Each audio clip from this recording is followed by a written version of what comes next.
File name দেখতে পাচ্ছেন, এখানে লেখা আছে ফেসবুক রিলস এবং এখানে এইচডি কোয়ালিটি, মানে এটা এইচডিতে হবে এবং 360 প্রিন্টও করতে পারবেন। এরপর অডিওটাও ডাউনলোড করতে পারবেন। স্টার্ট ডাউনলোডে ক্লিক করলে গ্যালারিতে চলে যাবে। অলরাইট গাইস, এই কাজটি করতে হলে ছোট্ট একটা অ্যাপসের দরকার। গুগল প্লে স্টোরে এসে all in one video downloader logo দেখে এটাকে ইনস্টল করে নেবেন। তো সরাসরি অ্যাপসের ভিতরে আসার দরকার নেই, ফেসবুকে চলে আসলাম এবং আমি একটা রিলস ভিডিও ডাউনলোড করে আপনাদেরকে দেখাবো। এই জন্য একটা রিলসের স্পোর্টসের ভিডিও নিলাম। এখান থেকে 3 ডটে ক্লিক করব। 3 ডটে ক্লিক করে লিঙ্কটাকে কপি করে নেব। সেম প্রসেসে আপনার যে কোনো একটা পেজের ভিডিও কপি করতে পারবেন। 3 মিনিট হোক, 4 মিনিট হোক, ইভেন 10 মিনিট 20 মিনিটের ভিডিও কিন্তু আপনারা ডাউনলোড করতে পারবেন।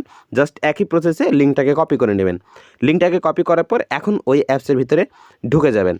তো জাস্ট আমরা অ্যাপসের মধ্যে চলে আসলাম। এখানে দেখতে পাচ্ছেন পেস্ট অ্যান্ড ডাউনলোড, এখানে ক্লিক করে দেবো। এখানে যখন ক্লিক করে দেবো লিঙ্কটা পেস্ট হয়ে যাবে এবং অটোমেটিক ভিডিওটার ডিটেলস চলে আসবে। সো দেখতে পাচ্ছেন এটা একটা ফেসবুক রিলস এবং এটা এইচডি কোয়ালিটিতেও আমি ডাউনলোড করতে পারবো এবং হচ্ছে এসডি এটাও করতে পারবো এবং হচ্ছে এসডি এটাও করতে পারবো। তো এইচডি এসডি দুটাতেই করতে পারবো এবং অডিওটা চাইলে অডিওটাও করতে পারবো। তো স্টার্ট ডাউনলোডে ক্লিক করে আমি আপনাদেরকে দেখাচ্ছি।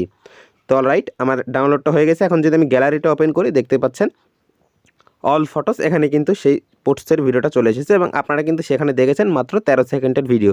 তো আমি আপনাদেরকে এই শর্ট বা রিলসের আমি লেন্থটা একটু দেখাতে চাই। তো দেখেন এখানে লক্ষ্য করে 13 সেকেন্ডের ভিডিও।